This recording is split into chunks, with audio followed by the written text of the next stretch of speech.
Hello flywheelers, Tata Punch EVയുടെ second പാർട്ടാണിത്. റിവ്യൂയുടെ അന്ന് നമ്മൾ കൊണ്ടുവന്നിരുന്ന ഫസ്റ്റ് ലുക്കും കാര്യങ്ങളും ഒപ്പീനിയൻ ഇല്ലാത്ത ഡ്രൈവും ഇല്ലാത്ത റിവ്യൂ ആയിരുന്നു. കാരണം എംബാർഗോ ഉള്ളതുകൊണ്ടായിരുന്നു. ഇന്നിപ്പോൾ എംബാർഗോ ലിഫ്റ്റ് ചെയ്യുന്നതുകൊണ്ട് തന്നെ നമ്മളിതിപ്പോൾ second part of the video കൊണ്ടുവരികയാണ്. ബേസിക്കലി ഇതിൽ ഞാൻ കൂടുതലും ഡ്രൈവ് എക്സ്പീരിയൻസും റിവ്യൂ ആയിരിക്കും പറഞ്ഞത്, എൻ്റെ ഒപ്പീനിയൻസ് ആയിരിക്കും പറയുന്നുണ്ടാവുക. അതിനായിരുന്നു എംബാർഗോ വരെ ഉണ്ടായിരുന്നത്. So all my flywheelers, welcome to fly wheel.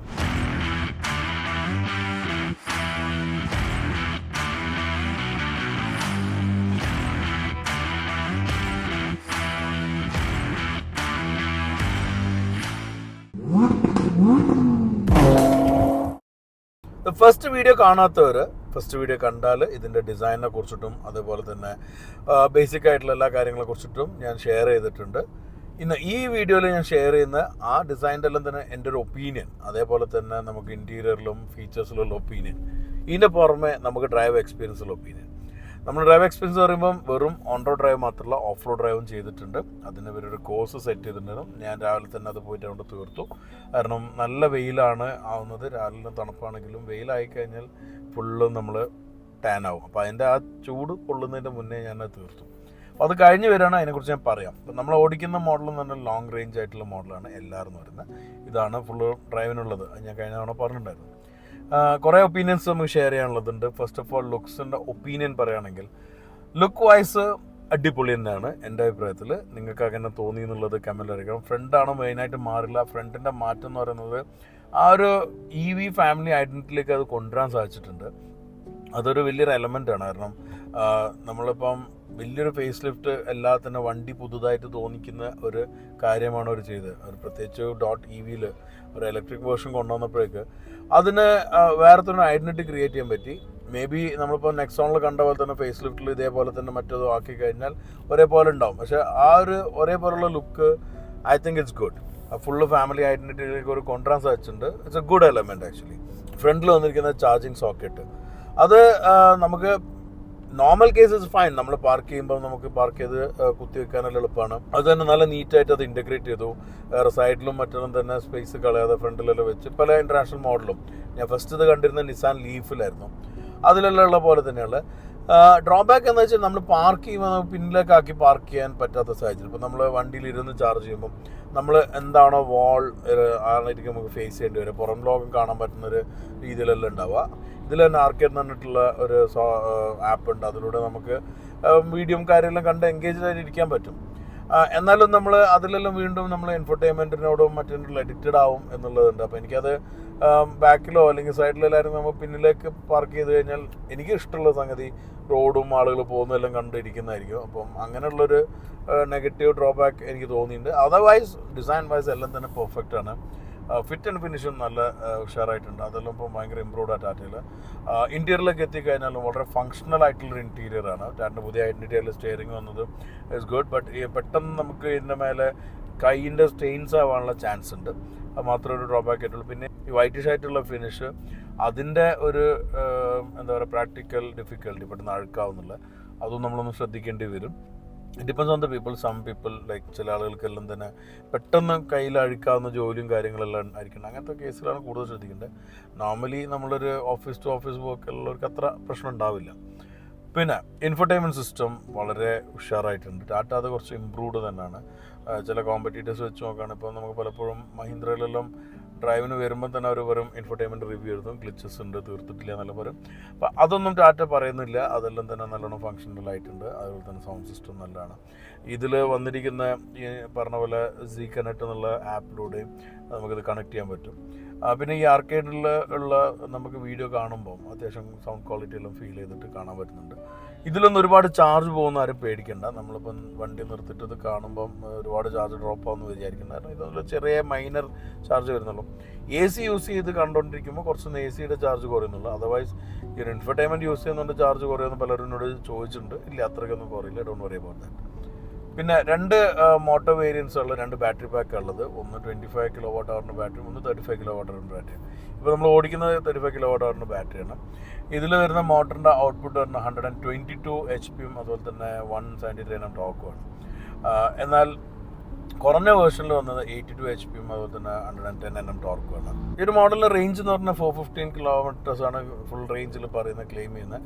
പക്ഷേ നമ്മൾ എടുക്കുമ്പോൾ തന്നെ എക്കണോമിയിൽ 372 ആയിരുന്നു കാണിച്ചിരുന്നത്, അതുപോലെ തന്നെ 350, പിന്നീട് 349 എടുക്കുമ്പോഴേക്ക് നോർമൽ കംഫർട്ട് മോഡ് ഉണ്ടായിരുന്നു.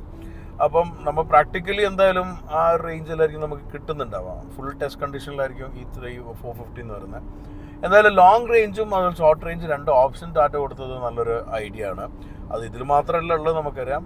ഉള്ളത് എല്ലാം തന്നെ പ്രാക്ടിക്കലി നല്ലൊരു കാര്യമാണ്. നമുക്ക് കുറഞ്ഞ കമ്മ്യൂട്ടുള്ള ആളുകൾക്ക് ഡെയിലി കുറച്ച് യൂസ് ചെയ്യുന്ന വണ്ടി ആണെങ്കിൽ ആ ഒരു കേസിൽ സാധാരണഗതിയിൽ നമുക്ക് ലോങ് റേഞ്ച് വാങ്ങേണ്ട, അത്ര ഇൻവെസ്റ്റ് ചെയ്യേണ്ട എന്നുള്ള അഡ്വാൻറ്റേജ് ഉണ്ട്. പക്ഷേ ലോങ് റേഞ്ച് ഉപയോഗിക്കേണ്ട ആൾക്കാർ, അത്യാവശ്യം സിറ്റിൻ്റെ പുറത്ത് പോകുന്നു, ഡെയിലി മാർക്കറ്റിങ്ങിനോ മറ്റുള്ളവർ പോകുന്ന ആൾക്കാരാണെങ്കിൽ അതിന് ഈ പറഞ്ഞ പോലെ നമുക്ക് ലോങ് റേഞ്ച് ആയിരിക്കും നല്ലത്. ഇങ്ങനെ രണ്ട് ഓപ്ഷൻ ഉണ്ട്, നമുക്ക് ഓരോരുത്തരെയും യൂസ് അനുസരിച്ചിട്ട് വാങ്ങാവുന്നതാണ്. എന്തായാലും നമുക്ക് മറ്റുള്ള ടാറ്റ മോഡലുകൾ നമ്മളിപ്പം ഉപയോഗിച്ച് വെച്ച് നോക്കുകയാണെങ്കിൽ പ്രാക്ടിക്കലി ഈ പറഞ്ഞ ക്ലെയിമിൽ നിന്നും കുറച്ച് കുറഞ്ഞിട്ടാണ് കിട്ടുമെങ്കിലും മിക്കവാറും കിട്ടാറുണ്ട്. റീസെൻ്റ് ഒരു അനുഭവം തന്നെ, ഷോർട്ട് റേഞ്ച് ടിയാഗോയിൽ ഒരു കിലർ ഡ്രൈവ് കൊച്ചിയിലും കാലിക്കറ്റിലേക്ക് വന്നു. 200 സംതിങ് ആണ് ഉണ്ടായിരുന്നെങ്കിൽ ഞാൻ വണ്ടി എടുക്കുമ്പം മുമ്പ് ഡ്രൈവ് ചെയ്ത് ലൈഫ് സൈക്കിൾ വെച്ചിട്ട് ആകെ 130 താഴെയായിട്ടായിരുന്നു റേഞ്ച് കാണിച്ചു ഫുള്ളിൽ.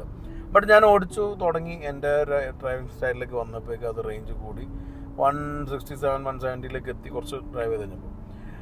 ആക്ച്വലി ഞാൻ കോഴിക്കോട് എത്തുന്ന വിത്ത് 4% ബാറ്ററി ലെഫ്റ്റാണ്. അപ്പോൾ അത്രയും കിലോമീറ്റർ ശ്രദ്ധിച്ച് ഓടിച്ചപ്പോഴേക്ക് കിട്ടി. പക്ഷേ അതിനുവേണ്ടി ഞാൻ AC-യും രാത്രിയായിരുന്നു, AC-യും അതുപോലെ തന്നെ ഡ്രൈവ് സ്പീഡ് ലിമിറ്റെല്ലാം ചെയ്തിട്ടാണ് ഓടിച്ചത്. അപ്പോൾ നമ്മളത് ഓടിക്കുന്ന സ്റ്റൈലാണ് മെയിൻലി മാറ്റർ ചെയ്യുന്നതെന്ന് പറയാം. രാത്രി ഒരു റിസ്ക് എടുത്തിട്ട് തന്നെ പോകുന്നതാണ് അത്രയും കുറഞ്ഞ റേഞ്ചിൽ വണ്ടി എടുത്തിട്ട്. അപ്പോൾ അങ്ങനെയുള്ള വന്നാലും നമുക്ക് ഓടിക്കുന്നത് ബെറ്റർ ആക്കുകയാണെങ്കിൽ, ഓടിക്കുന്ന സ്റ്റൈൽ ബെറ്റർ ആക്കുകയാണെങ്കിൽ റേഞ്ച് വിചാരിക്കുന്നത് കിട്ടും. അതല്ല നമ്മൾ അടിച്ചു പൊളിച്ച് ഇതിൻ്റെ പവർ ഫുള്ളും എൻജോയ് ചെയ്ത് ജ്യൂസ് ഫുള്ളും എടുത്തിട്ട് ഡ്രൈവ് ചെയ്യുമ്പോൾ പെട്ടെന്ന് റേഞ്ച് ഡ്രോപ്പ് ആവും. അത് ഏത് ഇലക്ട്രിക്കിനും അങ്ങനെയാണ്, കുഴപ്പമൊന്നുമില്ല. നമ്മൾ പെട്രോൾ വണ്ടിക്കാണെങ്കിലും ഡീസൽ വണ്ടിക്കാണെങ്കിലും എല്ലാം ഡ്രോപ്പ് ആവും. പക്ഷേ അഡ്വാൻറ്റേജ് എന്നാൽ പെട്രോൾ നമുക്ക് പെട്ടെന്ന് പോയിട്ട് ഫില്ല് ചെയ്യാം. ഇത് നമ്മൾ ചാർജിങ് സ്റ്റേഷൻ തപ്പി നടക്കണം, കിട്ടിയാൽ തന്നെ അവിടെ എത്തിയാൽ ചാർജിങ് പ്രോപ്പറായിട്ട് നടക്കുന്നുണ്ടോ, ഇതെല്ലാം കഴിഞ്ഞാൽ വേറെ വണ്ടി ഉണ്ടോ, ഇതെല്ലാം അനുസരിച്ചിരിക്കും നമ്മുടെ അന്നത്തെ ഡേ പ്ലാനിങ്. ഈ ഒരു സംഗതിയാണ് ഇപ്പോഴും എനിക്ക് പറയാനുള്ളത്. ഇപ്പോഴും ആക്ച്വലി പ്ലാനിങ് വൈസ് നല്ല പ്ലാനിങ് വേണം നമുക്ക് നമ്മുടെ ഡ്രൈവ്സും ലോങ് ട്രിപ്പെല്ലാം പോകാൻ ഇലക്ട്രിക് വണ്ടിയായിട്ട്. അതർവൈസ് നമ്മളെപ്പോഴും പെടാൻ ചാൻസ് ഉണ്ട്. അതുമാത്രമാണ് ഒരു ഡ്രോബാക്കായിട്ട് ഇപ്പോഴും നിൽക്കുന്നത്. Mainly because like infrastructure development. ടാറ്റണെന്ന് വെച്ചിട്ട് അത്യാവശ്യം നല്ല നെറ്റ്വർക്ക് എല്ലാം ഡെവലപ്പ് ആയിട്ടുണ്ട്. എന്നാലും ഇനിയും നമ്മളെ സിറ്റുവേഷൻ അനുസരിച്ചുള്ള അല്ലെങ്കിൽ നമ്മളെ വണ്ടിയുടെ പോപ്പുലേഷൻ അനുസരിച്ചിട്ട് നെറ്റ്വർക്ക് വലുതാവണം, ചാർജിങ് ഗ്രിഡ് സ്ട്രോങ് ആവണം. അതേപോലെ തന്നെ വലിയൊരു സംഗതിയാണ്, നമ്മൾ പോകുമ്പോൾ പ്ലാൻ ചെയ്ത് എത്തിയില്ലെങ്കിൽ നമ്മൾ എത്തുമ്പോഴേക്ക് വേറെ ആൾ വന്നു കഴിഞ്ഞാൽ എക്സ്ട്രാ സ്റ്റേഷൻസ് ഉണ്ടോ ഇല്ല എന്നുള്ളത് നല്ല പ്രാക്ടിക്കൽ ആയിട്ടുള്ള കാര്യങ്ങളാണ്. അതുകൊണ്ട് ഞാൻ പറഞ്ഞത് ഇവിടെ മാത്രമല്ല, പുറത്ത് ഇപ്പോൾ US-ലെല്ലാം ഈ ഇഷ്യൂസ് ഉണ്ട്. മൊത്തത്തിലുള്ള ഏറ്റവും വലിയ ചാലഞ്ച് വരാൻ പോകുന്നത് വേണമെങ്കിൽ നോട്ട് ചെയ്ത് വെച്ചോ, നമ്മളെ ഗ്രിഡ്, അതായത് ഇലക്ട്രിസിറ്റിയുടെ ഗ്രിഡ് എന്ന് പറഞ്ഞ സാധനം ഉണ്ടല്ലോ, അതിന് ഇത്രയും ചാർജിങ് സ്റ്റേഷൻസും ഇത്രയും വണ്ടി ഒരുമിച്ച് ചാർജ് ചെയ്യുമ്പോൾ അത് എത്രത്തോളം അതിന് താങ്ങാൻ പറ്റും, അത് കൊലാപ്സ് ആവോ അത് ഫെയിലാവോ എന്നുള്ള വലിയൊരു ആംബിഗ്യൂറ്റി ഉണ്ട്. പല എക്സ്പേർട്സും പറയാറുണ്ട് അതിനെക്കുറിച്ചിട്ട്. പക്ഷേ എത്രത്തോളം ആൾക്കാർ അതിനെക്കുറിച്ച് പബ്ലിഷൈസ് ചെയ്യുന്നുണ്ടെന്നുള്ളത് എനിക്കറിയില്ല. പലരും അതിനെപ്പറ്റി മിണ്ടാറില്ല. അപ്പോൾ അതൊരു വലിയ ഫാക്ടറാണ്. Anyway, let's leave that. അത് വലിയൊരു ഡിസ്കഷൻ മാറ്ററായിട്ട് നിൽക്കുന്നതാണ്. വണ്ടിനെ പറ്റി പറയുകയാണെങ്കിൽ എനിക്ക് ഇഷ്ടപ്പെട്ട 1-2 കാര്യങ്ങളുണ്ട്. ബേസിക്കലി ഒന്ന് പെർഫോമൻസ് ആണ്. ഇപ്പോൾ നമ്മൾ സ്പോർട്ട് മോഡിലിട്ട് നമുക്ക് പെർഫോം ചെയ്യുമ്പോൾ ശരിക്കും നല്ലൊരു ഫീല് കിട്ടുന്നുണ്ട്. ഞാൻ ഇപ്പോൾ ഇവിടെ ഓടിക്കാത്തതെന്ന് വെച്ചാൽ നമ്മൾ നേരത്തെ ട്രാക്കിൽ അത് ഓടിച്ചു, അതിൻ്റെ വിഷ്വൽസ് കാണിക്കാം. നമുക്കത് അവിടെ വെച്ച് ഷൂട്ട് ചെയ്യാൻ പറ്റില്ല, അവരായിട്ട് ഷൂട്ട് ചെയ്ത ഫുട്ടേജും GoPro വിഷ്വലാണ്. ഒന്ന് നമുക്ക് ക്വിക്കായിട്ട്, പ്രത്യേകിച്ച് ലോങ് റേഞ്ചിൽ 9.1 സെക്കൻഡ്സിൽ 0 to 100 ആണ്. അത് ശരിക്കും അത്യാവശ്യം നല്ല ഫീൽ ചെയ്തിട്ടുണ്ട്. ബ്രേക്കിംഗ് ഓൾസോ ഗുഡ്, 4 ഡിസ്ക് ബ്രേക്സാണ് ഉള്ളത്.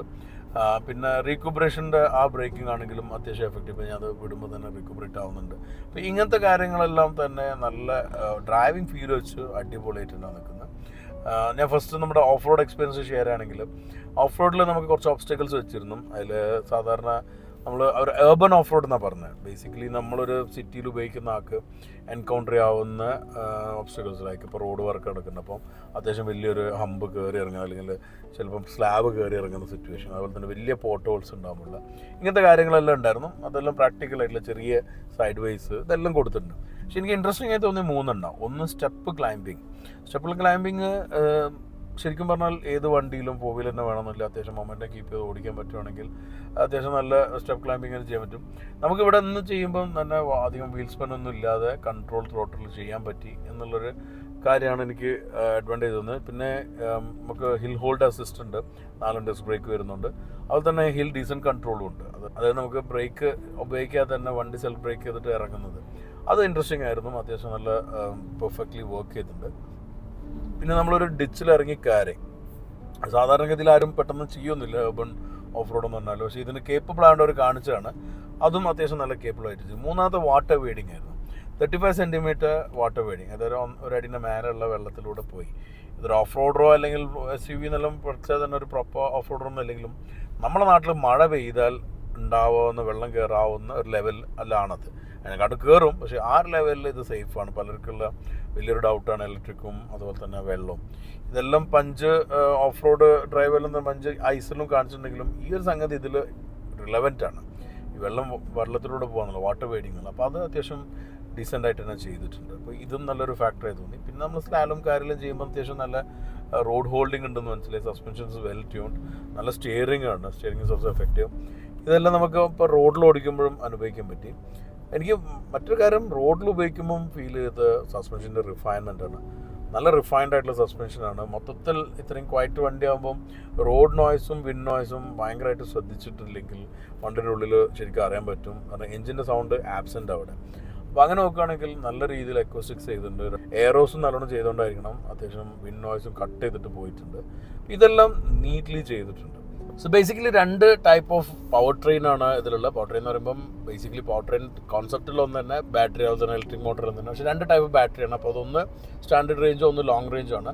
സ്റ്റാൻഡേർഡ് റേഞ്ചിൽ വരുന്ന 24 kWh ബാറ്ററിയും അതുപോലെ തന്നെ ലോങ് റേഞ്ചിൽ വരുന്ന 35 kWh ബാറ്ററിയാണ്.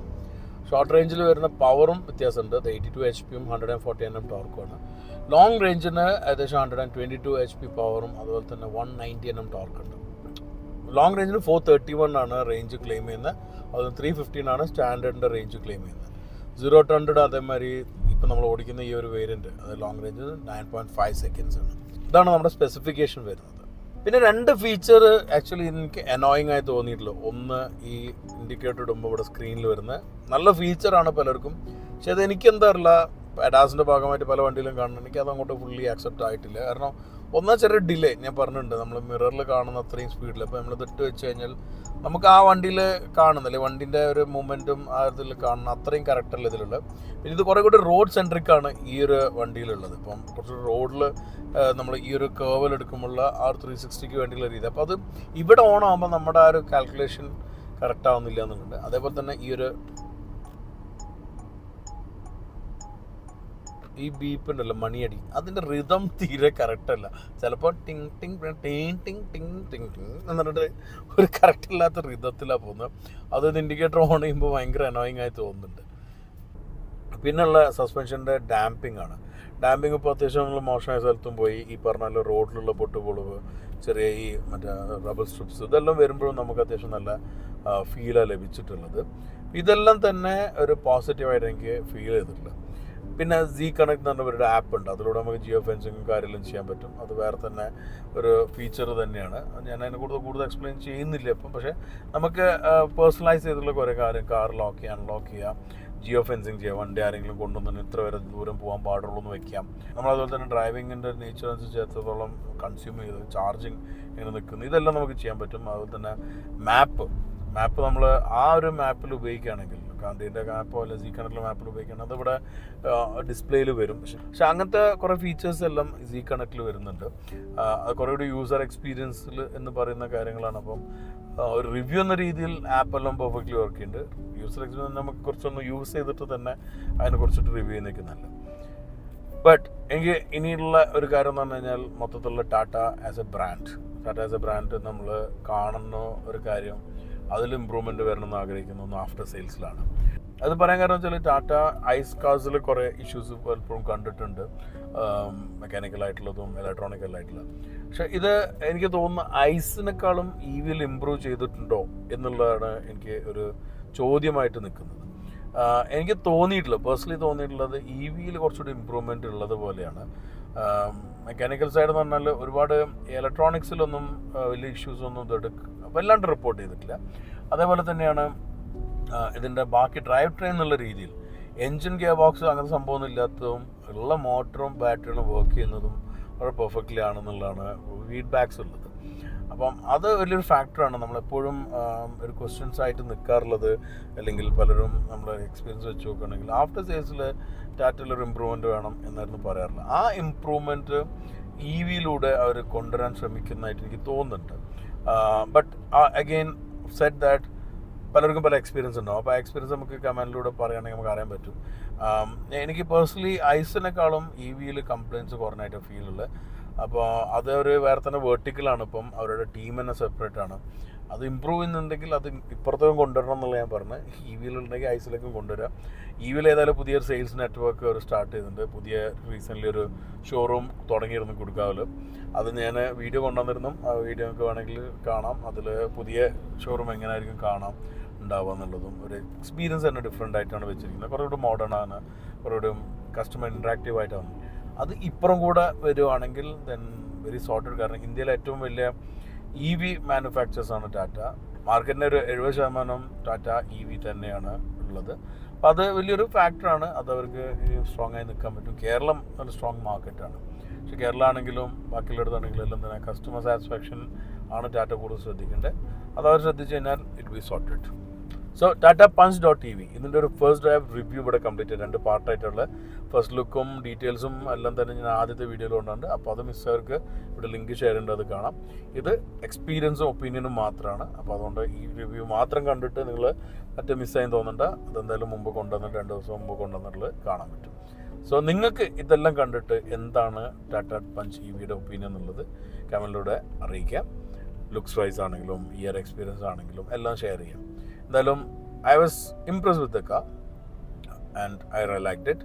ഈ ചേഞ്ചസ് ആണെങ്കിലും I really enjoyed it. And finally what we can enjoy is the drive. And that was one thing I was really enjoying. It was good. So okay, ഇനി ഈ video like ചെയ്യാൻ share ചെയ്യാൻ മറക്കാതിരിക്കുക. ഇനി നമ്മുടെ channel subscribe ചെയ്യാനുള്ളത് ഉടനെ subscribe ചെയ്യുക, മറന്നു വരുന്നത്. അടുത്താണ് മറ്റൊരു വീഡിയോ ആയിട്ട് കാണുന്നത്. Stay safe, enjoy wheeling.